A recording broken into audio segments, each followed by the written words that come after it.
It was nearly impossible for me to comprehend this horrendous situation. I'd got up this morning knowing there was at least a possibility that I wouldn't make it through the day. But even if I died during the planned raid, the rest of the world would go on. Was it really the end? Was the entire world suffering through the same horrific fate as this island? Had all my friends, colleagues, and family members already perished? Or were they still fighting for survival against whatever monstrosities had risen from hell's depths? I desperately tried to think straight and formulate a new plan in my aching brain. And my first suggestion was this. "We've got to get off this damn island," I muttered. Tanya scoffed in contempt before responding. "There's no chance, G-Man. You've seen the harbor. All the boats are smashed to hell. And even if you did get off the island, what would you do? If this really is the rapture, then there's nowhere left to hide." A cold chill ran down my spine as I considered the terrifying implications of Tanya's words. And the worst thing was, she was right. We were trapped and at the mercy of the warring factions of heaven and hell. "So, what do you suggest we do?" I asked impatiently. Tanya lifted her shotgun and pumped a new shell into the chamber. "Well, the way I see it, we still have a job to do. Joseph Kane is a killer, and he's still on the loose, causing all kinds of mayhem. We may not be able to stop Hell's legions, but at least we can take down a human monster. That's got to count for something, right?"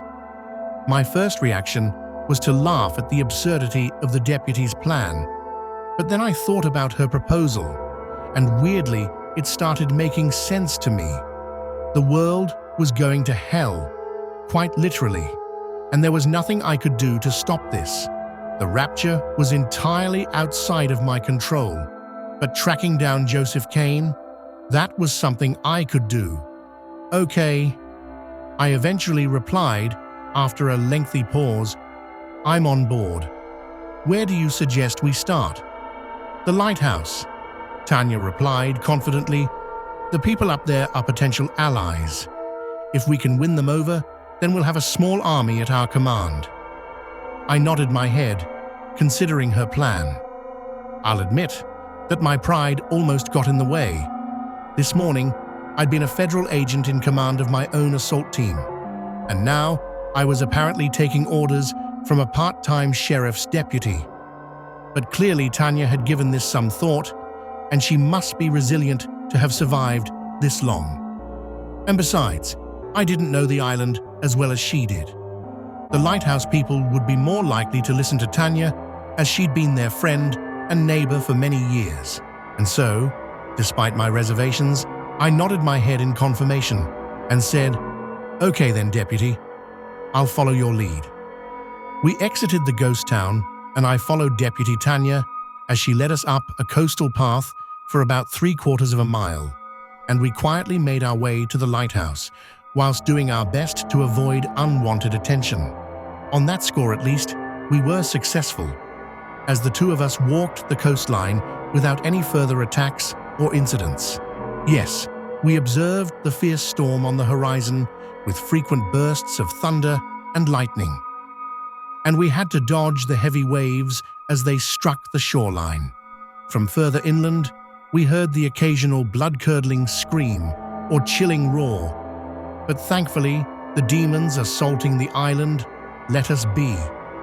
I recall seeing the lighthouse before us, a 40 to 50 foot high tower of white stone, set upon a protruding headland and looking out to sea. The sight of this homely structure brought some cheer to my weary heart. I imagined better times when the lighthouse would shine its life-saving illumination to guide ships away from the treacherous rocks and towards the safety of the island's harbor. Unfortunately, the tower no longer served this purpose, as its light was now extinguished and there were no ships to guide.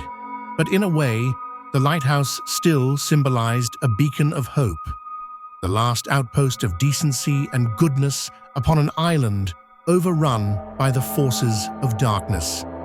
At least, That was what I hoped to find as we approached the building.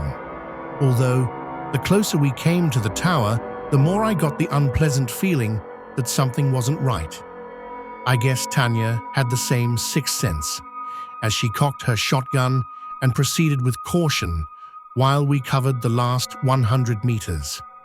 What we found at the base of the lighthouse was a scene of bloody chaos, as several men and women lay dead, sprawled across the blood-stained ground, with bullet or stab wounds clearly visible on their bodies.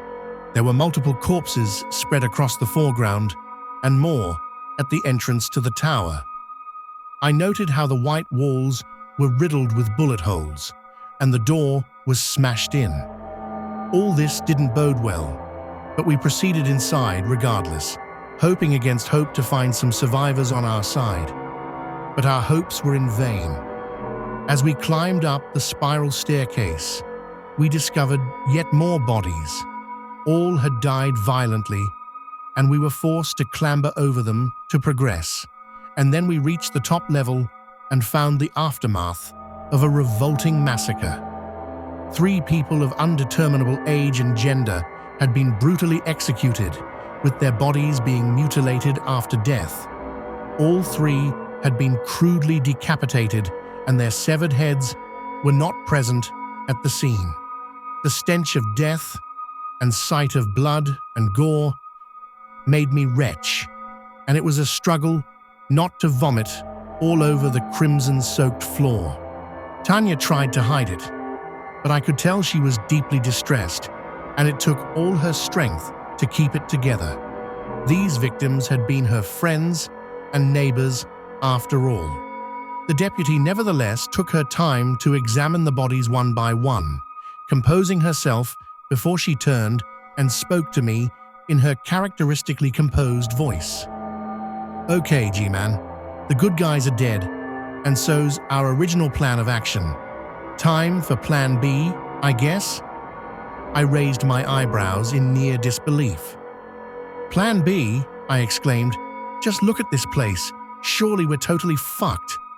"Maybe, maybe not," Tanya answered thoughtfully, a spark of defiance in her bloodshot eyes and a thin smile forming on her lips. "My people may be gone, but they put up a fierce fight. A lot of the bodies downstairs are from Kane's faction.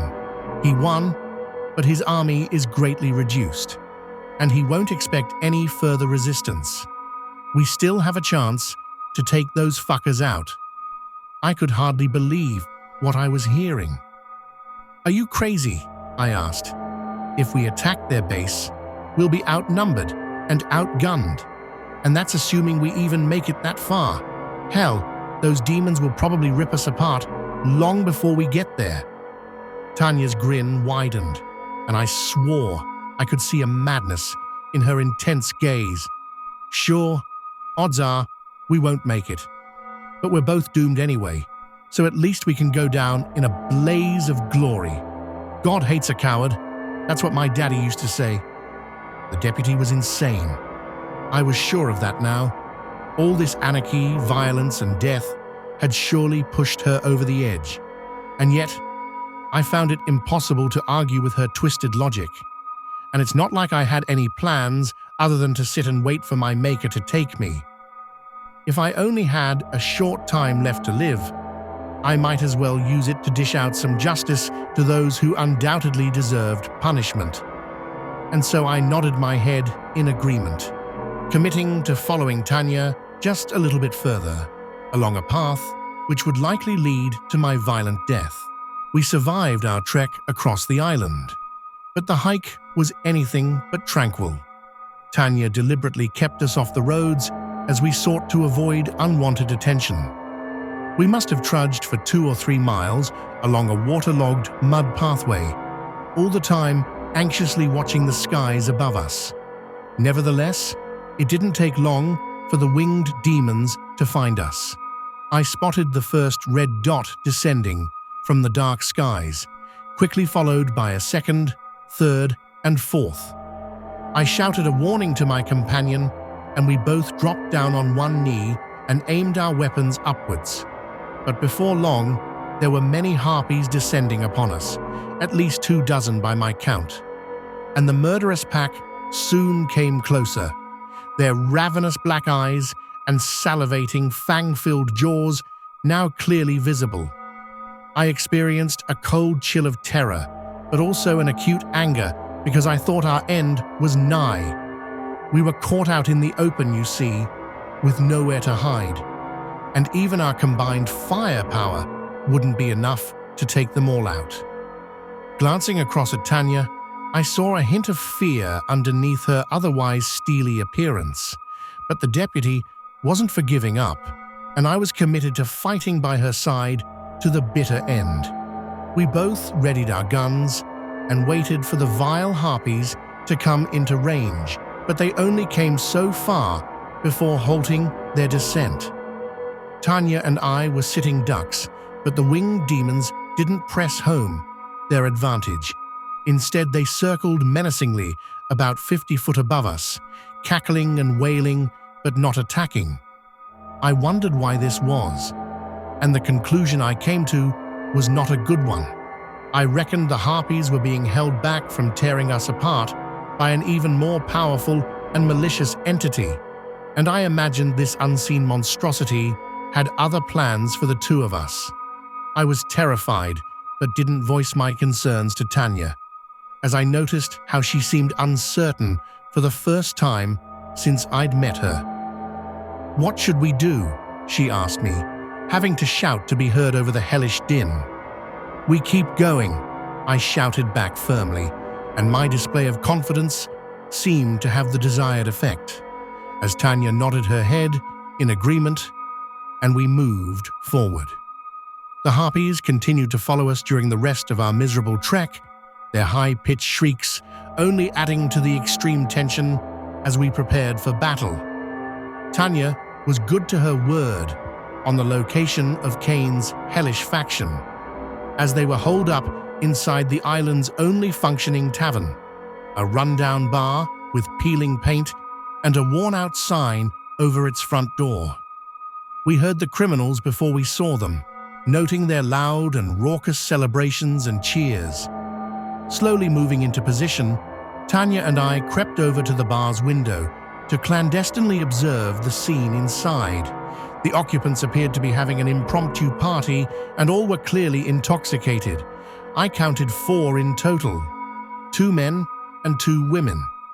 All had a similar roguish appearance, their hair disheveled, eyes bloodshot and crazed, and clothes covered in the blood of their enemies. The 4 cackled like hyenas, and their behavior was more animalistic than that of civilized human beings.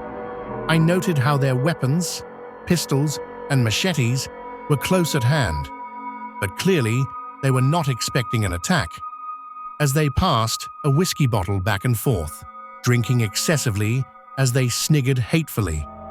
But what was the cause of their joviality? I soon found out. As to my utter disgust, I spotted the 3 severed heads of the lighthouse people sitting upon the filthy bar, sick trophies brought home by these sadistic hunters. It didn't take me long to find Cain amongst the horrific quartet.